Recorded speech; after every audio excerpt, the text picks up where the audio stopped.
예, 말씀 나누도록 하죠. 예, 3년 성경 일독, 오늘 역대상 23장부터 29장까지입니다. 자, 역대기 관점이 중요한데요. 역대기는 바벨론 포로로 잡혀갔다가 돌아왔단 말이에요. 바벨론 포로로 잡혀가 돌아와서 왜 우리가 망했을까? 왕이 잘 못했구나. 그러면 제사장이 또 잘 못했고, 왕과 제사장이 성전의 어떤 일들을 잘 못했구나. 그래서 성전의 제도, 성전의 건축과 성전의 제도, 레위 지파 중심으로 굉장히 강조해요. 그걸. 왜? 바벨론 포로에서 돌아왔기 때문에. 그래서 다윗의 간음과 살인죄도 안 넣고요. 솔로몬의 온갖 우상숭배도 안 넣고, 솔로몬이 성전 잘 지은 얘기, 다윗이 성전에서 잘 준비한 얘기, 그것만 역대기에 가득하거든요. 그렇게 한 이유가 뭐냐고 하면 장차 완전한 성전 또는 완전한 왕, 완전한 제사장을 기대하는 거예요. 그래, 역대기는 포로에서 돌아왔기 때문에. 그래서 다윗과 솔로몬을 통해서 성전 준비와 성전 짓는 것을 이렇게 세세하게 해놓은 이유는 장차 완전한 성전 또는 완전한 왕, 완전한 제사장 오시기를 기대하는 거죠. 그래서 모든 구약 성경이 오실 누구를요? 그리스도를 기다리는데 성전 제도와 왕의 이야기, 제사장 이야기를 통하여 앞으로 오실 그리스도를 증거하고 있는 내용이에요. 그렇게 보시면 열왕기 상하고 또 다른 관점으로 볼 수가 있을 겁니다. 그래서 오늘 이제 열왕기 상을 끝내는데요. 역대상 23장 1절부터 32절까지인데요. 여러분, 다윗이 나이가 많고 늙어서 이제 솔로몬을 이스라엘 왕으로 삼죠. 아비사 이런 얘기도 안 나와요. 솔로몬 이스라엘 왕으로 삼고 이스라엘 모든 방백과 제사장과 레위 사람을 모으죠. 모든 지도자들, 그 다음에 제사장, 레위 사람 다 모아요. 레위 사람은 30세 이상으로 계산해 모든 남자의 수가 38,000명. 그 중에 24,000명은 여호와의 성전의 일을 보살피는 자요, 6,000명은 관원과 재판관. 그러니까 제사장 중에도 뭐가 있어요? 관원과 재판관 있죠. 율법을 잘 아니까 그런 거죠. 4,000명은 문지기, 4,000명은 그가 여호와께 찬송 드리기 위하여 만든 악기로 찬송하는 자들이라. 엄청나죠. 레위 지파를 이렇게 조직하고 하는데요. 자, 다윗이 레위 아들들을 게르손과 그핫과 므라리에 따라 각 반으로 나누었더라 하면서 쭉 이제 반으로 레위 지파를 쭉 나눕니다. 그래서 솔로몬이 다윗이 솔로몬에 부탁한 가장 중요한 일이 뭐예요? 성전 잘 지어라. 그죠? 그리고 내가 다 준비했지만 솔로몬 너 더 준비해서 더 하라. 22장에 그렇게 말씀합니다. 그래서 다윗이 가장 중요하게 여기는 일은 솔로몬에 부탁한 것이 이제 성전을 짓고 성전에 어떻게 봉사할지를 쭉 하는 일. 이걸 왕이 이제 성전을 잘 돌보는 역할을 하는 거예요. 자, 이렇게 하는 내용인데요. 원래 레인의 봉사가 민수기 4장 2절에서 3절을 보면요, 30세부터 50세까지예요. 레인이 성막 봉사인데, 그런데 민수기 8장에 보면 25세도 나와요. 아니 30세에서 50세인데 왜 25세부터 레인이 할까? 수습 기간이 필요하다. 인턴 사원이에요, 인턴 사원. 그래서 그렇게도 말을 하기도 하는데요. 그런데 오늘은요, 24절 보세요. 23절, 24절. 이에 다 레위 자손이 그 조상의 가문을 따라 계수된 이름이 기록되고 여호와의 성전에서 섬기는 일을 하는 몇 살요? 20세 이상. 민수기는 23세부터 50세 또는 25세로 나오는데 여기서 몇 살까지요? 20세. 20세까지도 나온단 말이에요. 왜 이럴까요? 저는 이걸 보면서 율법이 고정불변한 것이 아니다. 율법이 고정불변한 것이 아니라 딱 찍어서 그대로 가는 거예요. 그래서 유월절 제사를 지낼 때에 너무 갑자기 준비되니까 그 다음 한 달 뒤에 또 할 수도 있고요. 성전터가 아닌데 더 다른 지경도 거룩하게 해서 또 드리고요. 굉장히 율법의 조문에서 벗어나는 게 굉장히 많아요. 율법을 읽어보면요. 이런 것들을 보면 율법이 고정불변된 어떤 모습이 아니라 바뀔 수 있는 것을 얼마든지 말씀하는 거죠. 그래서 율법 자체 안에서도 바뀌는 내용들이 있단 말이에요. 특히 제가 종종 말씀드렸는데요. 출애굽기에서 십계명하고 신명기에서 십계명의 내용이 다르다고요. 뭐가 달라요? 안식일을 기억하여 지키라는 말씀은 같은데 내용이 달라져요. 그러니까 출애굽기는 시내산 언약이거든요. 신명기는 모압 평야 언약이거든요. 그러니까 40년 뒤에 왜 십계명 자체가 달라진다고요. 내용이 달라지는데 안식일을 기하여 거룩히 지키라는 것을 출애굽기에서는 하나님께서 천지를 창조하셨기 때문에 안식일을 기하여 지키라. 그러니까 안식을 일 안 하는 거예요. 일 안 하는 거. 왜?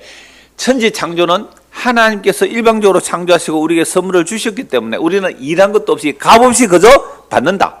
햇빛을 그냥 받는다. 그죠? 달빛을, 별빛을.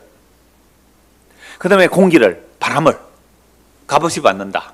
이걸 이제 출애굽기 20장에서 십계명 내용인데요. 똑같은 안식일 계명인데 신명기에서는 창조는 빠져버리고 뭘 얘기해요? 애굽에서 구원받았기 때문에 이 날을 쉬어라 그랬단 말이에요. 그러면 십계명의 조문 얼마나 중요해요. 십계명이 율법 중에 십계명이 가장 중요하잖아요. 그럼 가장 중요한 십계명 자체가 이미 구약에서 바뀌었다고요. 내용이. 그래서 신명기에서는 애굽에서 구원받았기 때문에 너희는 뭐 해라? 안식일을 기억하여 거룩하게 지켜라. 안식일을 기억하여 거룩하게 지키는 방법이 뭐예요? 노동금지예요. 일하지 아니함이거든요. 그러니까 구원도 우리의 뭐 없이? 일한 것도 없이 값없이 은혜로 받는 것을 알라고 십계명에서 주어졌죠. 그래서 구약 율법 자체가 이미 구약에서 고정불변이 아니라는 것을 여러 곳에 발견하게 되는 겁니다. 자, 이제 24장입니다. 아론의 그 직계 자손들은 제사장 직무를 받죠. 아론도 레위지파고 모세는 레위지파인데 아론의 직계 자손은 레위지파를 받고 나머지 레위인들은요 찬양대 또는 성전의 기구, 성전의 창고 받는 이런 일을 쭉 나누어 하거든요. 그러니까 이걸 가지고 신경질 난다고 또 대던 사람 있죠. 그죠? 너희만 잘났나 이러다가 아론의 상난 지파를 통해서 과분하잖아요. 레위 지파가 성전에 성막을 짊어지고 가는 이것도 과분한 은혜인데 저것만 제사장 마음에서 설치고 잘난 체 하잖아요. 여러분 이게 차등이 있어요 없어요? 없어요. 제사장 레위 지파 저 텐트 지고 가는 사람 아무 차등이 없거든요. 그 하나님의 은혜의 영광에 참여한다는 그 자체가 과분한데 네가 앞에서 설치는 건 나도 그거 하고 싶다고 해서 설치고 나왔다고 벌 받잖아요. 오늘도 똑같아요. 제사장이요 차등이 없다 그래요. 놀란 거잖아요. 그래서 24장 보십시오. 아론의 자손의 계열들이 쭉 나와요. 아론의 아들 누가 먼저 죽어요? 나답과 아비후가 다른 불을 들어서 먼저 죽잖아요. 나를 가까이 하는 자에게서 나의 거룩함을 나타내겠다 그랬거든요. 다른 불도 죽고 아들 둘이 남았죠. 아론은 네 아들 둘요. 엘르아살과 이다말이 죽으라. 나답과 아비후가 그들의 아버지보다 먼저 죽고 그들에게 아들이 없으므로 엘르아살과 이다말이 제사장 직분을 행하니라. 그러니까 엘르아살과 이다말에서 이제 자식이 쭉 나오는데요. 이다말에게서 16명이 나오고요. 엘르아살에서 16명이 나오고 이다말에게서 8명이 나와요. 합하면 몇 명이죠? 24명이죠. 자, 24명인데 5절 보세요. 이에 제비뽑아 피차에 뭐가 없이요? 차등이 없이. 그러니까 아론의 직계 아들들 그래서 엘르아살 16명, 이다말 8명, 합계 몇 명요? 24명. 24명 오늘 굉장히 자주 반복돼요. 24명인데 그 24명에는 뭐가 없어요? 차등이 없다는 거죠. 이에 제비 뽑아 피차에 차등이 없어. 나이 이런 거 따지지 않고 제비 뽑아서 순서를 정해요. 1, 2, 3, 4, 5, 6, 7, 8, 9, 10 해서 24까지 번호를 뽑아서 차등을 번호를 뽑아서 이제 사역을 감당하게 되는데요. 이는 성전의 일을 다스리는 자와 하나님의 일을 다스리는 자가 엘라살 자손 중에도 있고 이다말 자손 중에도 있습니다. 그러니까 엘라살 자손 중에 16명, 이다말 자손 중에서 8명, 합계 24명. 그래서 어떻게 해요? 제비를 뽑아서 24반으로 나누는 거야. 24반. 우리 교회는 몇 반으로 나눠져 있어요? 12반. 야, 의미가 있다, 그죠? 저 의도적으로 한 거 아니에요. 어째 나누다 보니까 24반이 됐는데요. 근데 어떤 반은 지금 너무 많아요. 저 장류구역하고 김해구역은 식구가 너무 많아요. 한 20명, 30명 이래 되거든요. 이 반을 하나 나누려고 하니까 구역장 할 사람이 별로 없어서 구역장도 지원해 주세요. 약간 그렇게 원래는 그냥 가는데요. 12, 24가 계속 반복돼요. 그래서 쭉 나오는 게 뭐예요? 24째까지 이름 쭉 나오고요. 이들은 24반차로 돌아가요. 그러니까 예루살렘에 있는 제사장들도 있지만 각 지역에 흩어진 제사장들이 있잖아요. 그들도 24번의 반차를 반을 따라 올라오는 거죠. 이게 신약까지 계속됩니다. 물론 십자가 이전이 십자가까지가 구약이니까 십자가 이전이지만 신약 성경에 기록된 게 누가 그 반차를 따라서 제사장 직분을 하죠? 신약에서 사가랴죠. 사가랴. 네.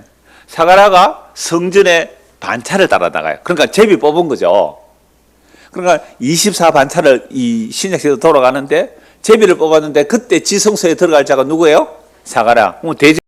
지성으로 들어가는데 아마 대제사장일 수도 있고 24반차로 돌아가면 제비 뽑아서 돌아갈 수도 있어요. 하여튼 이 사가랴가 제비 뽑아서 들어갔잖아요. 지성소. 그런데 천사가 나타나서 아들 준다니까 못 믿죠. 그래서 뭐가 돼요? 번뇌 됐죠. 하나님의 약속을 못 믿으면 뭐 하지 마라? 설교하지 마 이 말이에요. 하나님의 약속을 믿지 못했는데 무슨 설교를 해요? 지가 믿지 못했는데 어떻게 설교를 하겠어요? 너 설교하지 마. 그래서 1년 동안 번뇌되어 있다가 요한이 나을 때가 뭐죠? 요한을 쓰니까 입이 열렸죠. 이야 놀랍다. 이때도 이제 24반차로 돌아가요. 제사장이 24반차 같으면 나머지 시스템도 어떻게 돌아가야 돼요? 24반으로 돌아가야 돼요. 그러니까 우리는 12반이니까 첫째 주는 만약에 1구역, 그 다음에 2구역, 3구역 이렇게 이제 12반으로 돌아가잖아요. 그러니까 얘는 24반차로 이렇게 돌아가는 겁니다. 25장입니다. 그런데 24에 대해서요. 그걸 도대체 24가, 그러니까 아론의 두 아들, 아다과 나비우 아들 없이 죽고 엘라살과 이다말이 결혼해서 아이를 낳았는데 둘이 합해서 뭐요? 24명이에요. 이게 우연이 아니겠죠. 24가.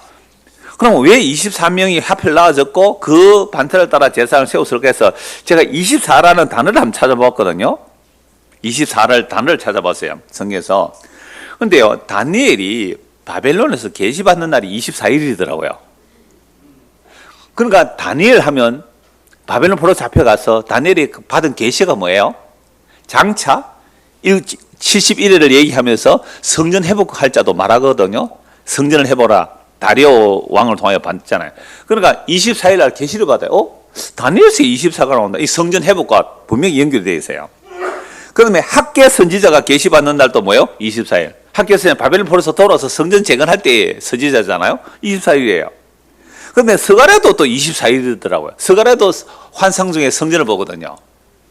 그래서 뭔가 성전에는 24와 연결이 되어 있더라고요. 그러니까 다니엘, 학계, 스가랴는요, 다 성전의 재건과 또 제사장 세우는 것, 그를 통해 메시아 오심을 다 예언하고 있거든요. 그리고 24가 어디에 나와요? 요한계시록에 나오잖아요. 24장로가 나오죠. 24장로. 그 24장로는 뭐예요? 구약과 신약의 구원받은 자들의 대표적인 숫자이기 때문에 24도로 표현해요. 그래서 12, 누구예요? 야곱의 12아들. 그래서 구약은 12지파, 신약은 사도들이 12사도. 그럼 12사도 안 해도 사도들하고 해요. 그런데 왜 12이라고 나누느냐 말이에요. 하나님의 아들들, 하나님의 택한 백성의 수가 구약에는 12, 신약에 12이에요.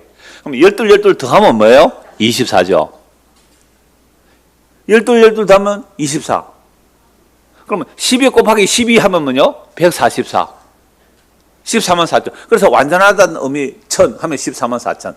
그러니까 결국은 24라는 숫자, 12라는 숫자, 뭐 더하든 곱하든 간에 이 모든 숫자는 뭐예요? 구약과 신약의 구원받은 하나님의 완전한 숫자예요. 그래서 이 숫자는 상징이에요? 실제 숫자예요? 상징이잖아요. 근데 신천지가 옛날에는 자기들이 14만 4천이라고 그랬어요. 그런데 14만 4천 넘어버렸네. 그러니까 어떻게 해요? 또 해석을 다르게 하는 거예요.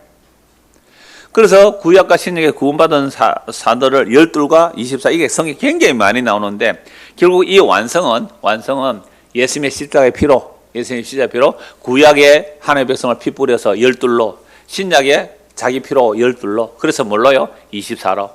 12 곱하기 12 해도 되고 12 더하기 12 해도 되고요. 그렇게 해서 하나님의 자기 백성들, 하나님의 아들들, 야곱의 12아들 12지파. 이게 그냥 우연히 12명을 뽑은 게 아니란 말이에요. 예수님께서. 왜 제자를 12명 뽑아요? 그 하나는 또 반역자도 뽑아야 돼요. 그렇게 해서 하나님께서 12를 통하여 하나님의 자기 백성을 어떻게 구원하실지를 이미 구약에서 다 예언하고 있거든요. 그래서 역대상 그 24장, 25장 보면요. 각 지파들마다 이름 쭉. 아니, 이거 뭘, 첫째는, 둘째는, 셋째는, 넷째는, 이거 왜 해야 돼, 이거? 그냥 첫째부터 24때까지 하면 끝내는데, 첫째는 이름, 첫째 뽑힌 자는 여호람, 둘째는 여다야요, 셋째는 하림이요, 넷째는 소름이요. 다 이렇게 한단 말이에요. 이게 하나님의 자기 아들들의 수를 이렇게 정확하게 24로 나누어서 말씀하고 있고 신약까지 다 연결되면 결국 요한계시로 보면 24가 나와요. 완성이죠, 완성. 하나님의 자기 백성의 완성되면요, 완성되면 이 역사를 끝내버리죠. 이 역사를 끝내버리죠. 우리 청래 시간에 잠시 나눴습니다만은 여러분, 영원부터 영원이라는 것은요 언제나 현재예요. 영원부터 영원까지는 끝도 시작도 없잖아요. 무시무종, 시작도 끝도 없는 게 영혼의 세계거든요. 근데 우리는 그 영혼의 세계는 언제나 현재형이에요. 그래서 하나님의 이름 자체가 뭐라고요? I am이라, I am, 나다, 현재형이에요. 에고 에임이 여호와, 에고 에임이 이게 다 나는 나다, 나는 스스로 있는 자다 이렇게 번역했지만 하나님의 이름만이 나다라고 해요. 전에도 좀 말씀드렸잖아요. 우리는 이 시간과 공간 안에서는 과거, 현재, 미래를 우리는 의식을 해요. 과거, 현재, 미래를 의식하는데 그래서 나는 나다, 현재다를 붙들 수가 없어요. 현재다 하는 순간 이거는 이미 뭐예요? 과거잖아요. 그래서 우리는 과거와 미래 사이에 끼어 있는 거죠. 과거와 미래 사이에 끼어 있는데요. 현재가 있을 수가 없어요, 우리는. 그래서 구원의 시제를 말할 때 분명히 성경에서는요, 과거형 구원, 현재형 구원, 미래형 구원이 있어요. 근데 구원파는요, 과거형 구원만 얘기하죠. 구원 받았다는 것만 강조. 아니요. 우리가 이 시간 공간에서는 구원을 받았다, 받고 있다, 받을 것이다. 다 성경은 말하고 있어요. 그걸 현재 진행형이라 그래요. 오늘 정인정 씨 오전 예배 마치고 거듭났습니까? 물었죠, 제가. 또 구원파 같은 질문했어요. 그러니까 아주 대답을 지혜롭게 하셨어요. ING입니다. ING. 진행형이에요. 맞아요. 여러분, 구원이라는 것은요, 구원이라는 것은 이미 구원받았고 구원받고 있고 구원받을 거예요. 그래서 우리는 오늘도 하나님의 구원 안에 있는 거죠. 큰 구원. 시공간이 있기 때문에 그래요. 그러니까 이 시공간을 초월하면 구원은 언제나 현재형이거든요. 이 이야기를 영혼부터 영혼까지, 그리고 영혼과 이제와 영혼까지, 요 이제가 들어가는 것이 영원하신 하나님이 이 시공간을 창조하셔서 자기 백성을 만들어내시고 그 시공간 안에 하나님이 아들이 오셔서 피를 뿌려 구약의 12, 신약의 12를 구원하여 내시는 이야기. 이게 그냥 우연히 제사장 12명, 24명 또는 12반차로 나누는 게 아니더란 말이죠. 그래서 성경 전체를 보니까 12가 12이구나. 구약과 신약의 자기 백성들을 그 제사장의 피뿌림을 통하여 구원해내시는 얘기를 구약에서 이렇게 상세하게 다 말씀하고 있는 거죠. 26장입니다. 25장입니다. 어제 어떤 분이 아삽에 대해서 질문하시던데요. 아삽이 누구냐고 했는데 이들도 레위인이죠. 다윗이 군대 지휘관들과 더불어 아삽과 헤만과 여두둔의 자손 중에서 주로 대표적인 게 그 찬양 맡은 자들이 아삽, 헤만, 여두둔이죠. 자, 이 찬양 맡은 자들 몇 반으로 조직할까요? 어떻게 조직해요? 24반. 왜요? 제사장이 24반이잖아요. 그래서 구별하여 섬기게 하되 수금과 비파와 재금을 잡아 무슨 노래요? 신령한 노래를 하게 하였으니 그 직무대로 일하는 자의 수요는 일하느라. 또 이름 쭉 드러내면서 또 거기서 뭐라고요? 이것도 제비 뽑죠. 왜 제비 뽑는다는 말은 뭐가 없다요? 없어요? 차등이 없는 거예요. 제사장도 제비 뽑더만은 찬양도도 제비 뽑아요. 우리 찬양도도 지원을 좀 많이 하세요. 그래서 한 24반차로 돌아갑시다. 찬양도 영 숫자가 작다고 지금 제보고 좀 광고해달라 했는데요. 그러니까 24반차로 돌아가는데 제비 뽑아서 9절 보세요. 첫째로 제비 뽑힌 자는 아삽의 아들 중 요셉이요. 둘째는 그달리아니. 해서 또 몇 분까지 가요? 24. 의미 있죠? 네, 의미 있죠. 이렇게 쭉 뽑아서 그것도요. 또 몇 명 또 있어요? 24하고 또 나오는 숫자가 있어요. 뭐요? 그 형제들과 아들들 뭐요? 12명이에요. 그러니까 첫째 제비 뽑은 아삽의 아들 중 요셉이요. 둘째는 그달리아니. 그와 그의 형제들과 아들들 뭐요? 12명이요. 또 12명이요. 12명 이렇게 쭉 나오죠. 그러니까 12와 24가 계속 뭐가 되는 거예요? 반복되고 있잖아요. 자, 2절. 아삽의 아들들은 사꿀과 요셉과 느다냐와 아사렐라니. 이 아삽의 아들들이 아삽의 지휘 아래 왕의 명령을 따라 뭐요? 신령한 노래. 그래서 시편에 보면 무슨 노래가 나와요? 아삽의 시가 나와죠. 73편 같은 게 특별하죠. 아삽의 시. 그러니까 아삽이, 그래서 각주 신령한 노래 뭐라고 되어 있어요? 1. 각주 뭐라고 되어 있어요? 신령한 노래. 밑에 보면 어떻게 되어 있어요? 예언을 뜻함. 그러니까 신령한 노래라는 것은 이 레위 지파들이 불렀던 노래는 특히 성경에 기록된 이 레위 지파들이 불렀던 노래는 그냥 일반적인 노래가 아니라 뭐예요? 예언입니다. 예언. 이거는 우리 개인의 신수사를 점쳐는 예언이 아니고요. 장차 메시아가 오셔서 하실 일을 예언한 거예요. 우리가 지난 금요일 날 종강했는데요. 그때 플레밍 러틀리지라는 이분이 시편은 무엇이다 라고 말한 한 문장이 있었어요. 시편은 무엇이다. 기억나시는 분? 뭐라고 했어요? 와, 공부 잘하셨어요. 참 잘했어요. 시편은 예수의 기도다. 한 문장으로 시편은 뭐라고요? 예수의 기도다. 시편은 예수의 기도다. 그러니까 아삽의 이 노래가 예수의 뭐예요? 기도다. 왜 그렇게 말할 수 있어요? 제가 베드로전서 1장 10절 11절을 보충해서 말씀드렸잖아요. 그리스도의 영이 아삽에게 임하여, 그리스도의 영이 다윗에게 임하여, 그리스도의 영이 이 해만과 유두둔에게 임하여 장초 그리스도를 내다본 거, 이게 뭐예요? 예언이죠. 그래서 모든 성경에 예언들은요, 다른 것도 물론 예언이죠. 노래든 예언은 다른 구절보다 어떻게 해요? 좁혀져 있어요. 좁혀져요. 다른 거는 문장이 이렇게 나오면요, 딱 시편을 이렇게 들여넣었어요. 들여넣어서 요게 예언임을 표시하는 거예요. 노래이며 예언임을 표시하는 거죠. 이게 신령한 노래죠. 아삽 나오죠. 아삽의 시 한번 한 편 잠시 보고 갈까요? 시편 73편 한번 보실래요? 아삽의 시 많아요. 고라자손의 노래가 많아요. 그 중에 73편 한번 보시죠. 제가 즐겨 인용하는 말씀이기도 한데요. 자, 73편도 아삽의 시, 50편도 아삽의 시, 73편도 보면 나오죠. 아삽이죠. 자, 하나님이 참으로 이스라엘 중 마음이 정결한 자에게 선을 행하시나 나는 그의 넘어질 뻔하였고 나의 걸음이 미끄러질 뻔하였다. 왜 이래요? 아삽이 하나님은 의인에게 복을 주시고 악인에게 벌을 줘야 되는데 의인이 어떻게 해요? 고난받고 악인이 형통하는 거 보고 하나님 살아계세요 하고 대들었단 말이에요. 악인들은 어떻게 됐어요? 죽을 때도 고통도 없고 힘이 강건하고 사람들이 당하는 고난도 없고 사람들이 당하는 재앙도 없고, 그러므로 교만이 그들의 목걸이며 강포가 그들의 옷이며 살찜으로 그들의 눈이 솟아나며. 여러분, 옛날에 부자들은 살쪘어요. 요즘 부자들은 날씬해요. 옛날 부자는 살쪘다고요. 왜요? 너무 못 먹는 시대에 얼마나 잘 먹는데 막 눈이 그저 살찌가 막 부풀어 올랐다 이렇게 말하잖아요. 살찌면 그들의 눈이 솟아나면 그들의 소득은 마음의 소원보다 더 많고, 원래 한 1억 벌까 했는데 결산해 보니까 얼마 벌었어요? 하여튼 욕심이 많으세요. 100억도 벌고 이렇게 됐단 말이에요. 그래서 그들은 능욕하며 악하게 말하면 높은 데서 거만하게 말하며 그들의 입은 하늘에 두고 그들의 혀는 땅에 두루 다니도다. 그러므로 그의 백성이 이리로 돌아서 잔에 가득한 물을 다 마시며 말하기를 하나님이 어찌 알겠노? 지존자에게 뭐 지식이겠느냐? 볼지어다 이들은 악인들이라도 어떻게 해요? 항상 평안하고 재물은 더욱 불어나고. 여러분, 항상 평안하고 재물이 늘어나려면 어떻게 사시면 돼요? 악인으로 사세요. 철저하게 악인으로 사세요. 항상 평안하고 재물은 더욱 불어나요. 이러니까 열나잖아요.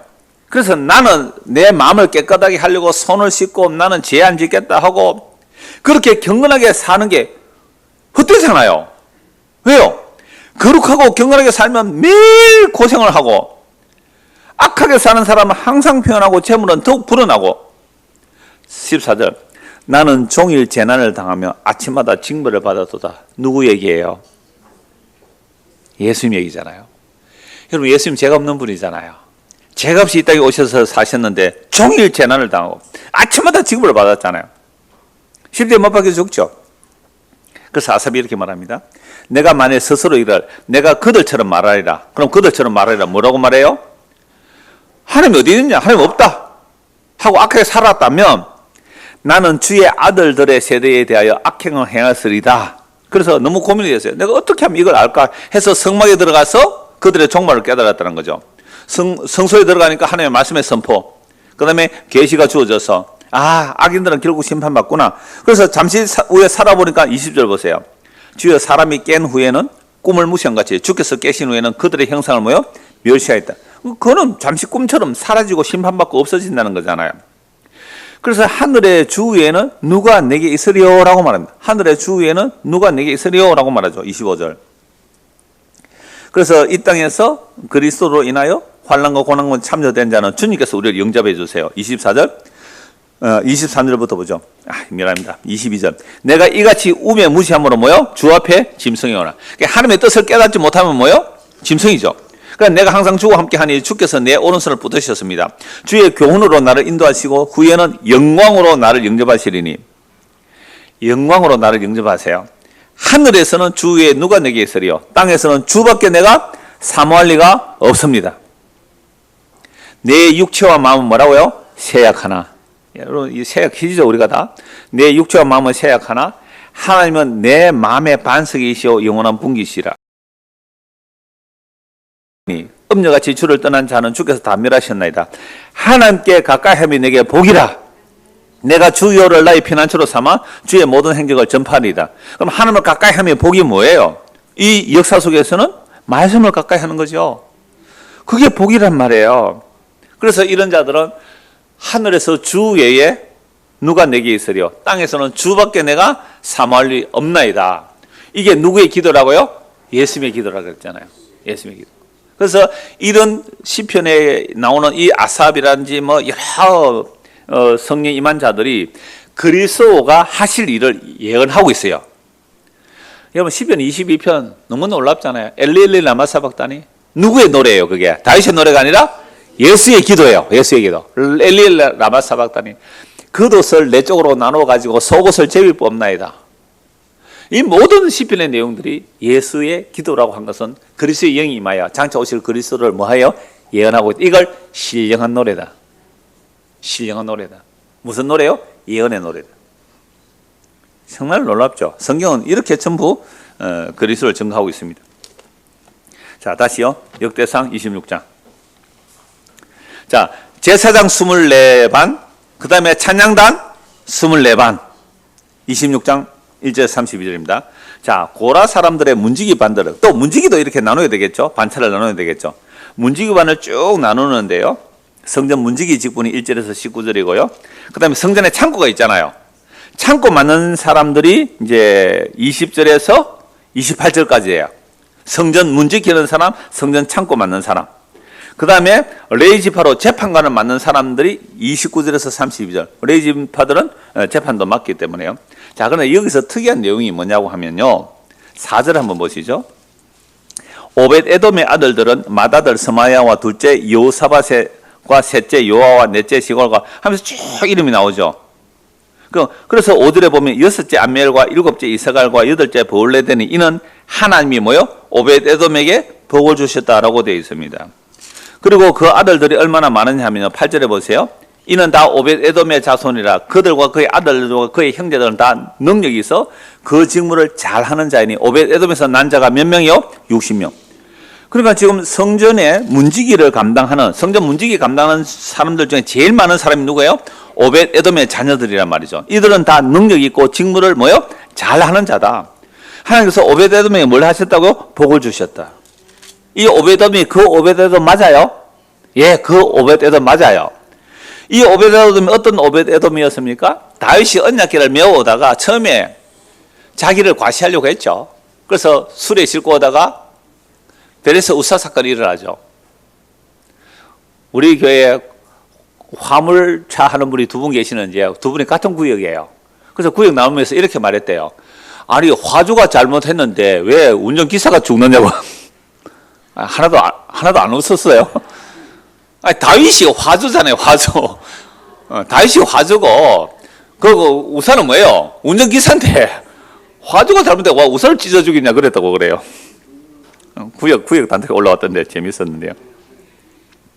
사실 우사의 죽음은, 물론 우사도 뭐 죄인에서 죽는 건 마땅한데요. 그럼 우사의 죽음은 누구 때문에 죽는 거예요? 다윗 때문에. 그럼 오히려 다윗 대신에 죽은 그리스도가 우사에서 볼 수 있어야 돼요. 내가 십자에서 찢겨져 죽어야 되는데 다윗이 십자에 찢겨져 죽었는데 우사가 대신 죽잖아요. 예수가 대신 죽는 모습이잖아요.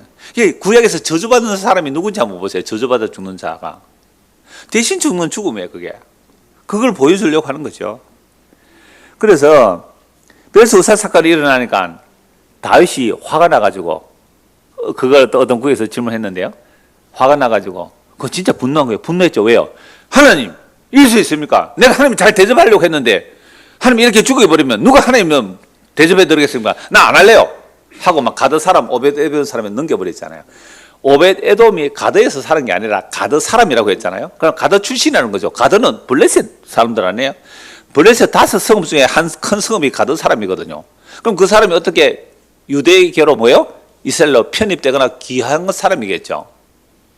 그러니까 다윗이 그 언약궤를 잘못 손만 대면 어떻게 돼요? 죽어요. 여러분들 우리나라에 핵 폐기물 처리 시설 창원시에 설치합니다. 하면 어떻게 해야 될까요, 여러분들? 왜 반대해요? 안 죽으려고. 그러면 그러니까 핵 전기는 잘 쓰면서도 하여튼 핵 시설 만들려면 막 목숨 걸고 막 반대할 거잖아요. 마치 언약궤는 핵폭탄과 같아요. 핵폭탄 같아요. 그거 건드리면 어떻게 해요? 터지면 죽거든요. 아주 소형 핵폭탄을 보십시다. 그럼, 우리에게는 안 된다. 사사시대 그랬잖아요. 가는 곳, 블레셋 가는 곳보다 사람이 막 전염병으로 죽어가니까. 이거는 완전히 기피 대상 1호예요. 언약궤 온다. 싫어. 근데 오베드는 어떻게 해요? 나 안 할래요. 안 그랬잖아요. 나 그거 잘못하면 나 죽는데 안 받을래요. 못했잖아요. 물론 왕의 명령이기도 했겠지만 얼떨결에 언약궤를 떠맡게 되었어요. 얼떨결에 난데없이 어느 날 갑자기 원치도 않았는데 건드리면 죽는, 만지면 죽는. 여러분 언약궤 사사시대 언약궤 뚜껑 열어보고 몇 명 죽어요? 70명이 죽어요. 언약궤 뚜껑 열어봤다고. 그 무시무시한 언약궤가 우리 집에 툭 떨어지는 거예요. 복이에요, 저주예요? 저주가 임한 거예요. 큰일 났어요. 잘못 건드리면 죽으니까. 보았잖아요. 아니 언약궤가 떨어진다고 안 떨어지려고 잡았는데 하나님께서 찢어 죽여버려요. 찢어 죽였어요. 그 언약궤 와서 우리가 혹시 잘못해서 그거 건드리다가 죽으면 어떻게 할까? 불안하고 두려움 아니겠어요? 근데 오베드돔이 그 언약궤를 거절하고 받아요. 왕의 명령이기도 했겠지만. 그래서 잘 돌봤겠죠. 언약궤를 잘 지켰겠죠. 몇 달 만에 복을 받아요? 3개월 만에 복을 받아요. 다시 또 매어가잖아요. 그런데 이 복이 뭘까요? 오늘 구체적으로 나와요. 자녀들이 많이 생기는 게 구약에서 복이라 그래요. 자녀들이 60명이 나와요. 이들이 다 뭘 해요? 성전에서 문지기를 맡아가지고 일을 어떻게 해요? 잘해요. 그래서 오베드돔이 복을 받았다는 거예요. 하나님이 복을 주셨대요. 26장 5절. 하나님이 오베드에 복을 주셨다. 여러분들 연말 되면 꼭 이제 교사할 사람 지원하세요. 잔량도 할 사람 지원하세요. 하면 지원해요, 안 해요? 복을 걷어 차세요, 그냥.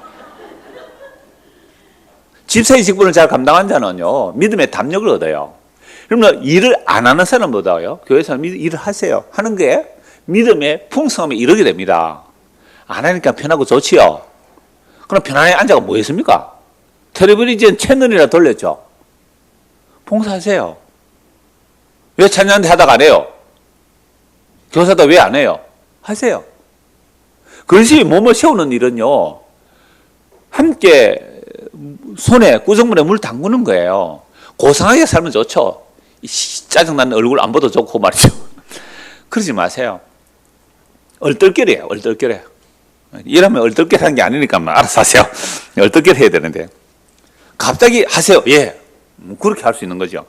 오베드돔이 복을 받았다는 것은요, 다시 한번 보세요. 8절에 이는 오베드돔 자손이라 그들과 그의 아들들과 그의 형제들은 다 능력이 있어 그 직무를 잘하는 자이니 오베드돔에서 난 자가 60명이라.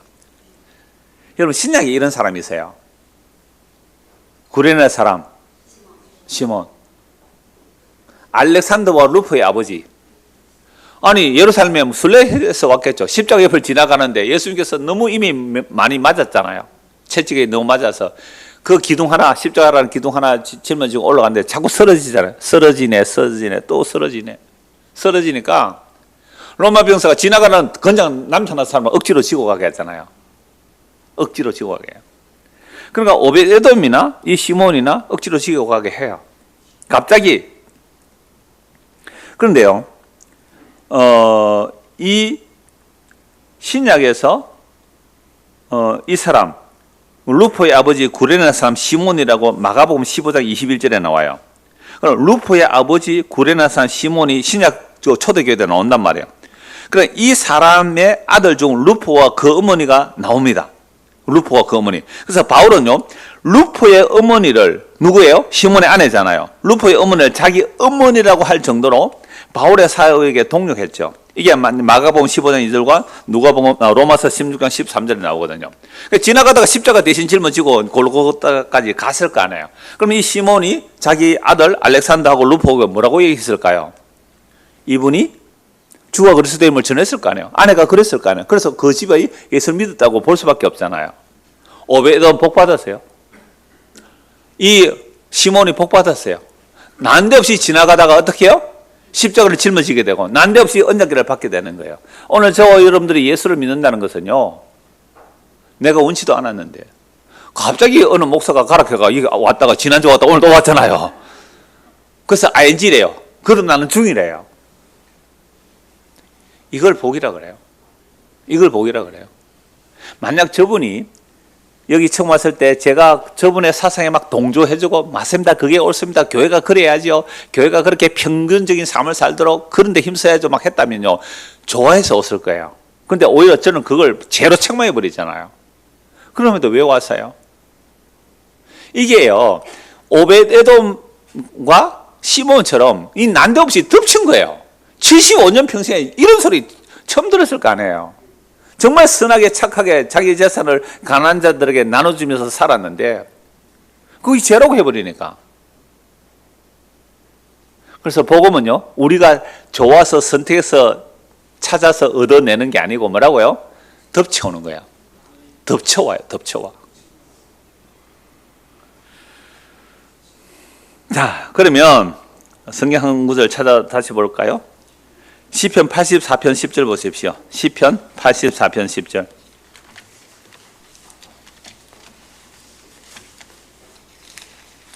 이 오벳에돔이 받은 복이 뭐냐 말이에요. 오벳에돔이 받은 복이 뭐냐는 말이에요. 시편 84편 10절입니다.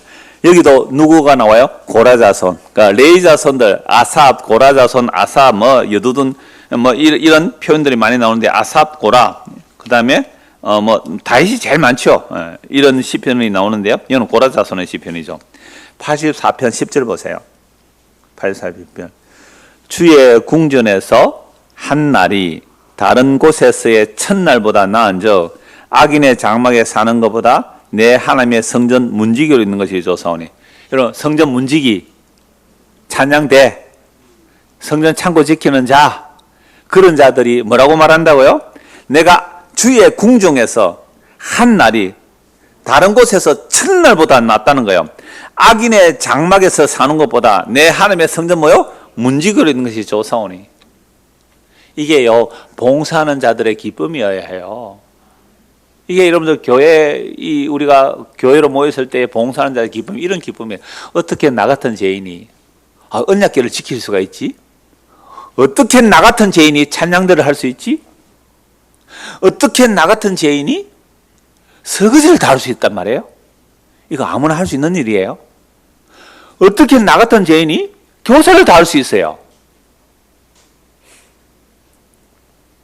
그 모퉁이돌 선교회 매일 이제 카톡을 보내는데요.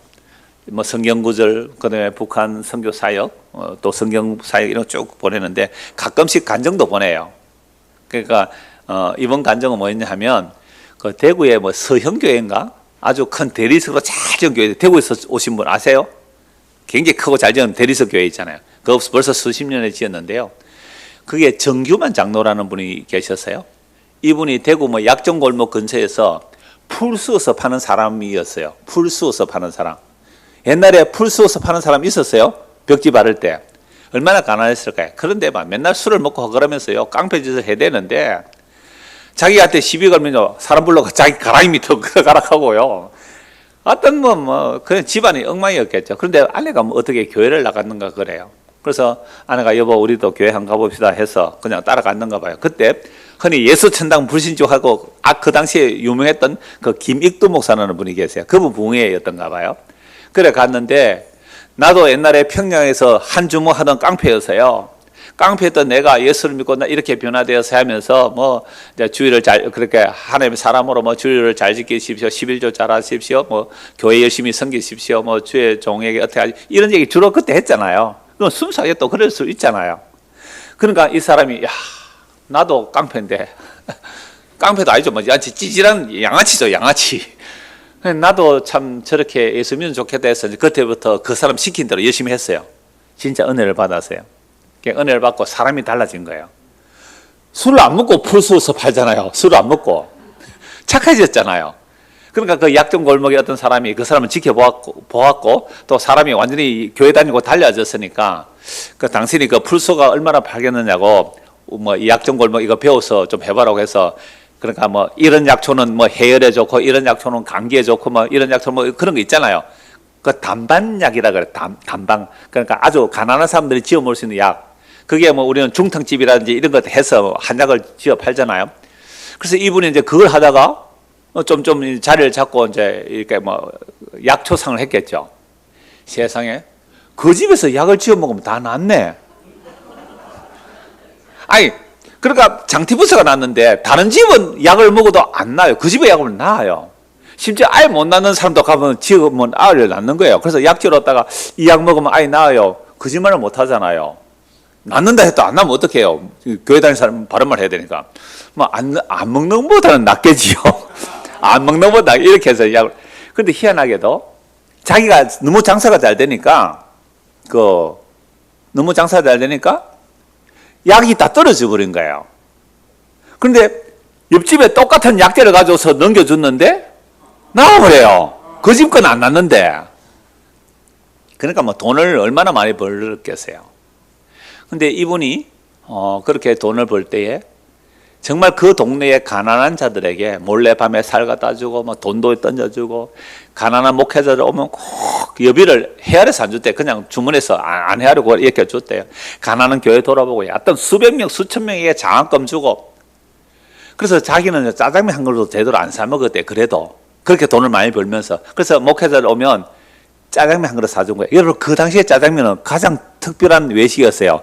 졸업식, 생일 1년에 한 번 짜장면 먹는 거 아니에요. 우리 동네는 짜장면집도 없었습니다. 시골이라서. 그래서 버스 타고 엄대까지 나와서 짜장면 사 먹었는데요. 그 1년에 한 번 먹어도 말동만 한 짜장면을 먹으면서 그러니까 전사님 감사합니다. 내가 전사님 덕분에 이 맛있는 짜장면을 먹을 수 있습니다. 이렇게 섬겼대요.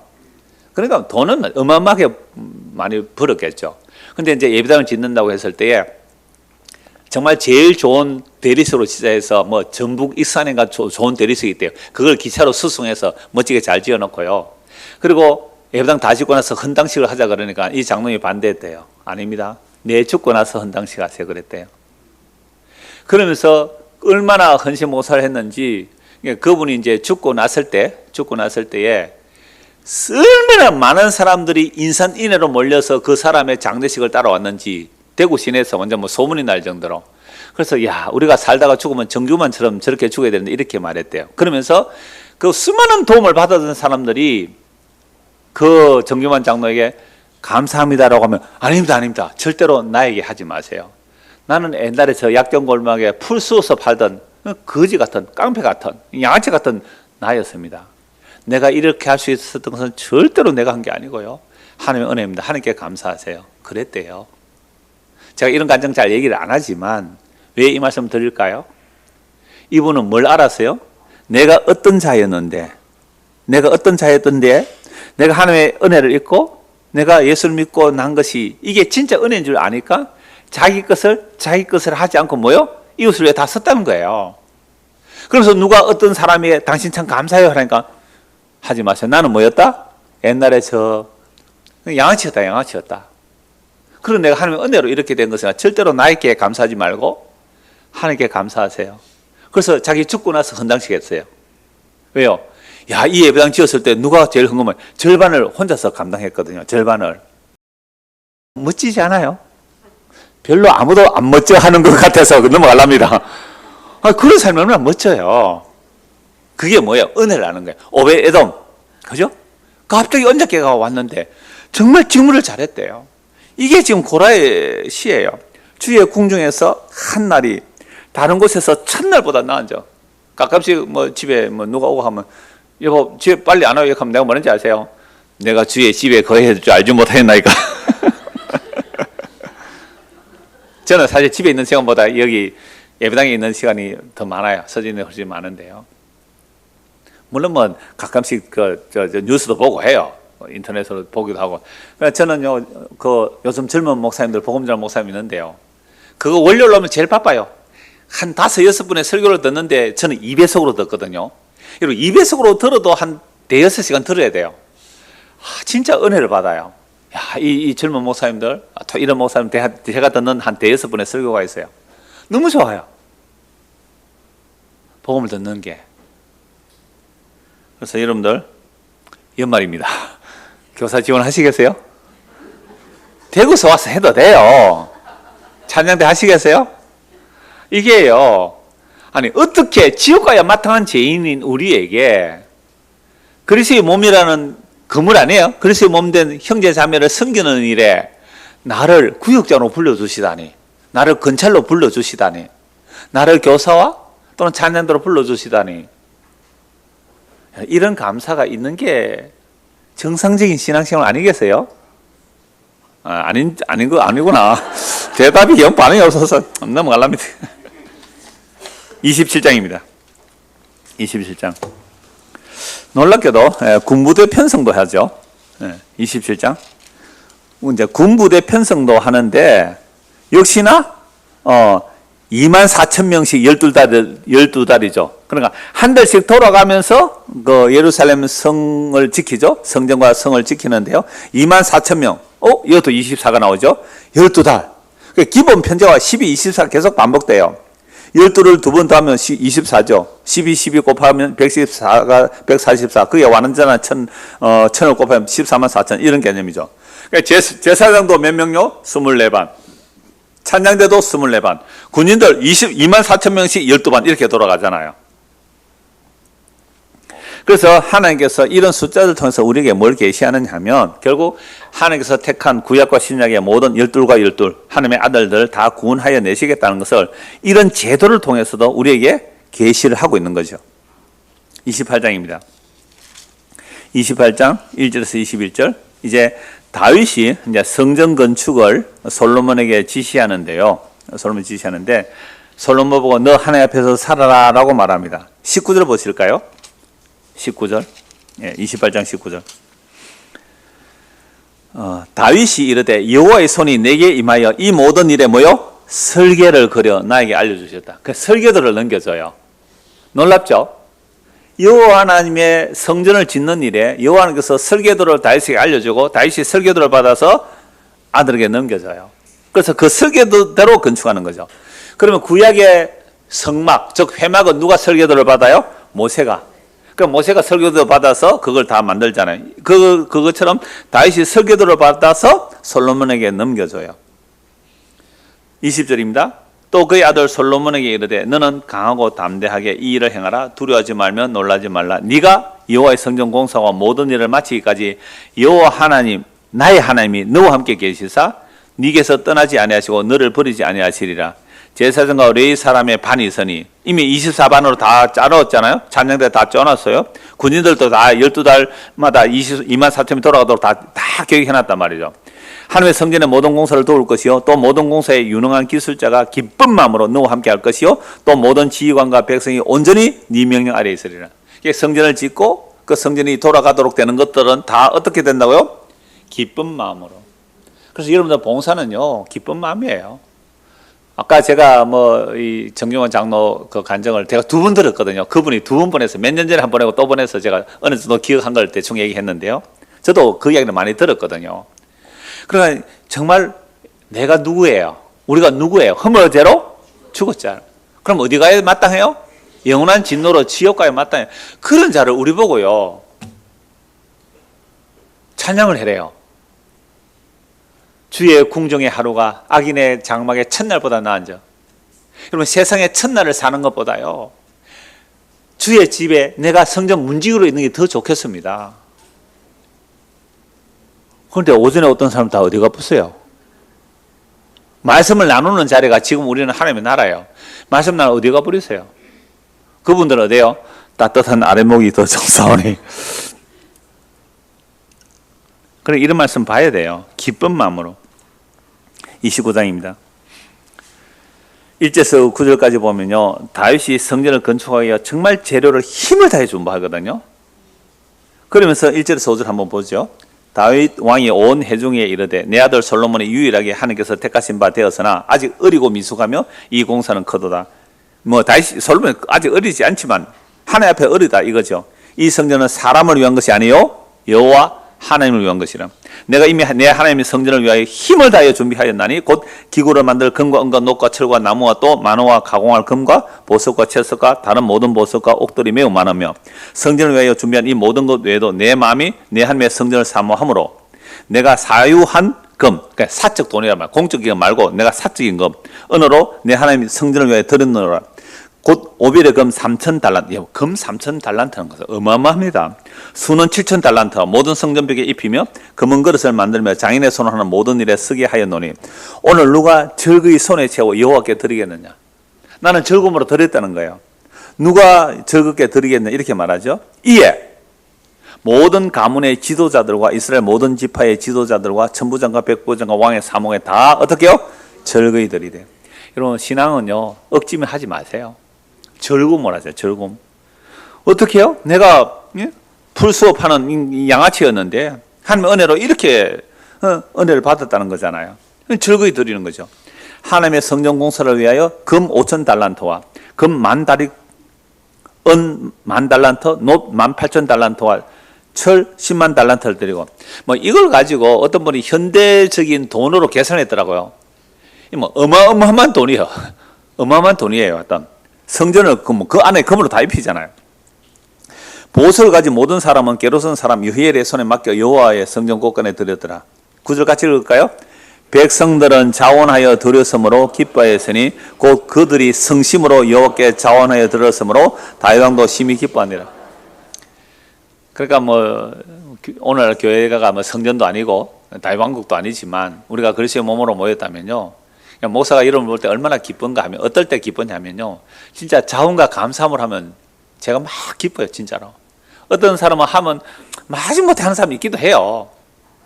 마지못해 억지로. 그럼 기쁨을 하면요. 일찍 올까요? 늦게 올까요? 오늘 아침 9시 반에 오는 분도 계시다 그러더라고. 비밀번호 못 누르고 2739입니다. 그때 떡이 왔다고 전화가 왔더라고요. 내가 10시 반까지 오도 된다. 이제 전화가 이제 9시. 거기 혹 누가 안 계세요? 문이 잠겨 있으나 이거 한 사람 있네. 왜 그분에게 맡기고 가세요? 하세요. 기쁨이에요. 자원과 기쁨이에요. 10절. 다윗이 온 회중 앞에 여호와를 송축하여 이제 이게 오늘 결론입니다. 오늘 오후의 말씀의 결론이에요. 마무리가 이 결론인데요. 다윗이 온 회중 앞에서 여호와를 송축하여 이르되 우리 조상 이스라엘 하나님 여호와여 주는 영원부터 영원까지 송축을 받아옵소서. 우리 청년들 이 말씀 딱 기억나요? 뭐부터 뭐까지? 영원부터 영원까지. 그러니까 영원부터 영원 사이에 이제라는 시공을 세우는데 이제 우리가 하나님의 구속의 은혜를 보면 영원부터 영원까지 찬송하는 거예요. 영원부터 영원까지 송축을 받으시옵소서. 여호와여 위대하신과 권능과 영광과 승리와 위엄이 다 주께 속하였으니 천지에 있는 것이 다 주의 것이로소이다. 여러분 우리 것이 있어요? 없어요. 다 주의 것이에요. 여호와여 주권도 주께 속하였사오니 주는 높아서 만물의 머리이십니다. 우리가 그리스도의 몸이라면 그리스도는 우리의 머리잖아요. 주님께서 쓰시겠다 하면 아멘 감사합니다. 어떻게 나 같은 자를 쓰십니까 하고 낙이 새끼의 자세예요. 부와 기가 주께로 말미암고 또 주는 만물의 주제가 되사 손에 근세와 능력이 있사오니 모든 사람을 크게 하심과 강하게 하심이 주의 손에 있나이다. 다윗이 크게 된 게 누구 손에 있었어요? 주의 손에. 그래서 주께 받은 것을 내가 주께 드렸습니다. 나는 정기만 장로 그냥 이야기만 들었지만 그분이 그 많은 부를 하나님과 이웃을 위해 썼단 말이에요. 왜요? 이거 원래 내 거 아니죠. 나는 약전시장 그 풀수업 하던 양아치였다는 거 아니에요. 주께서 주셨으니까 주님의 것입니다라고 내놓은 거죠. 우리 하나님이 이제 우리가 주께 감사하며 주의 영원한 이름을 찬양하나이다. 자, 이거요. 너무너무 놀라운 고백이죠. 14절 같이 읽읍시다. 나와 내 백성이 무엇이기에 이처럼 즐거운 마음으로 드릴 힘이 있었나이까. 모든 것이 주께로 말미암아 사오니 우리가 주의 손에서 받은 것으로 주께 드렸을 뿐입니다. 아니 주님 것을 주님께 돌려드리놓고 나 잘했지요. 말이 돼요? 아니 원래 주님 여러분 순교해놓고 나 순교했잖아요. 말이 돼요? 여러분 목숨 누구 거예요? 주님 거 주님께 드는데 뭐 그게 잘한 거예요? 당연한 거죠. 주님 것을 주님께 안 드린 게 뭐예요? 도둑놈이에요. 성민아, 알겠나? 네 거는 네 게 아니야. 주님 거야. 주님께 맞닥히 드려야 돼. 근데 안 드리고 있지. 너 도둑놈이야. 아시겠죠? 그게 거룩한 백성이에요. 예해서요. 감사합니다. 예해서. 주님 것을 주님께 드리는데 뭘 잘했어요? 마땅히 드려야 되잖아요. 안 드리고 있는 건 뭐예요? 이 도둑놈들이죠. 우리 다 도둑놈들이에요. 주님 것을 내 것이라고 주장하고 살잖아요. 내 자식을 내 것이라고 하고 살죠. 내 재물을 내 것이라고 사고 살잖아요. 우리 거 없어요. 만물이 주에게서 나오고 주로 말미암고 주에게로 돌아가요. 로마서 12장 36절. 근데 우리 게 어디 있어요? 우리 게. 목사님 시간이 없었어요. 시간이 니 끼가. 목사님 바빴어요. 뭐가 바쁜데? 썩을 일에 바쁘죠. 여러분 성경 말씀은 읽어야 돼요. 그리고 자기를 봐야 돼요. 그래서 신약의 연보도 똑같아요. 신약의 연보 정신도. 그래서 즐거움과 기쁨이요. 고린도서 8장 보세요. 힘에 지나치도록 기쁨과 즐거움이었어요. 너무나 극심하고 가난한 건 하고 어려운 가운데서도 힘에 지나치게 기쁨을 했다니까요. 이게 왜 우리에게는 영원한 희망 상황이어야 됩니까? 지금 이 땅을 살아가면서 맛보고 즐기면 안 되나요, 이걸? 14절. 나와 내 백성이 무엇이기에 이처럼 즐거운 마음으로 드릴 힘이 있었나이까? 모든 것이 주께로 말미암아 사오니 우리가 주의 손에서 받은 것으로 주께 드렸을 뿐이다. 순교해도 상 받을 거 없어요. 마땅히 해야 할 것을 한 것뿐인 무익한 종이에요. 그런데 이게 기쁨이라니까요. 이게 기쁨이에요. 우리는 우리 조상들과 같이 주님 앞에서 이방 나그네와 거류민들이라 세상에 있는 날이 뭐 같았어요? 그림자 같아서 희망이 없습니다. 오늘 저번에는 무슨 희망이 있어요? 우리 다 늙고 병들어 죽어가는데요. 무슨 희망이 있어요? 무엇을 남기실래요? 그거 다 헛된 거예요. 그림자예요. 희망 없어요. 우리 하나님 여호와여, 우리가 주의 거룩한 이름 외에 성전을 건축하려고 미리 저축한 이 모든 물건이 다 주의 손에서 와서오니 다 주의 것입니다. 나의 하나님이여, 주께서 마음을 감찰하시고 정직을 기뻐하시는 줄 내가 아나이다. 우리 마음에 정직함을 하나님 기뻐하세요? 내가 정직한 마음으로 이 모든 것을 적이 드렸다. 이 말은 뭐예요? 껍데기로만 즐거워하는 게 아니라 정말 마음으로 이 모든 것이 내 것이 아니라 주의 것입니다. 나는 목동이었잖아요. 목동이었어요. 목동. 그런 자가 어떻게 이스라엘 왕이 됩니까? 이 모든 것이 주님 것이니 주께 드립니다. 이제 내가 또 여기 있는 주의 백성이 주께 자원하여 드리는 것을 보니 심히 기쁩니다. 우리 조상들 아브라함 언약이 이루어지는 거예요. 우리 조상들 아브라함과 이삭과 이스라엘의 하나님 여호와여, 주께서 이것을 주의 백성의 심중에 영원히 두어 생각하게 하시고 그 마음을 준비하여 주께로 돌아오게 하시오며, 성전을 통하여 또 주의 백성이 돌아오라는 거죠. 성전을 짓는 이거 주의 백성을 돌아오라는 거예요. 아브라함과 이삭과 야곱의 한 언약대로. 그럼 이 성전은 결국 누구를 얘기하는 거예요? 예수님. 그래서 예수님을 통하여 온 이방인이 우리까지 주께로요 돌아오는 거예요. 또 내 아들 솔로몬에게 정성된 마음을 주사 주의 계명과 금명과 율례를 지켜 이 모든 일을 행하게 하시고 내가 위하여 준비한 것으로 성전을 건축하게 하옵소서 하였더라. 이게 열왕기 역대상의 마무리예요. 오늘 저와 여러분들이 예수를 믿고 산다는 것은요, 예수를 믿고 산다는 것은 만물이 주에게서 나왔고 주에게로 말미암고 주에게로 돌아가는데, 오늘 우리가 아브라함과 다윗의 자손 예수를 믿는 일이라는 것은요, 이건 언제 예정된 일이에요?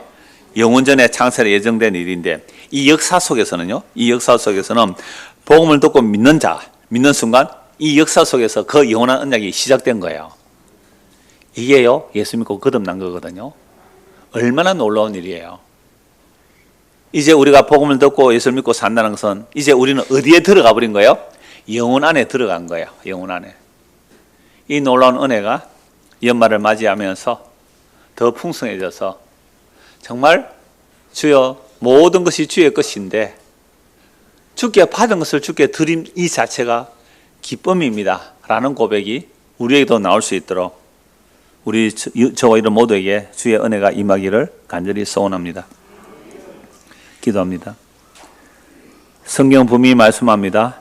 나의 것은 하나도 없고 모든 것이 주의 것이라고 말씀합니다. 만물이 주에게서 나오고 주로 말미암고 주에게로 돌아간다는 분명한 말씀이 단지 지식이 아니라 우리 안에 실제가 되어 주님을 위한 섬김이 나의 기쁨이 되도록 어떻게 나 같은 자가 주님을 위하여 이런 섬김의 자리에 부름을 받았습니까? 하고 기뻐하며 감사하는 우리 모두가 될 수 있도록 은혜를 베풀어 주옵소서. 예수 그리스도 이름 받들어 기도드리옵나이다. 아멘.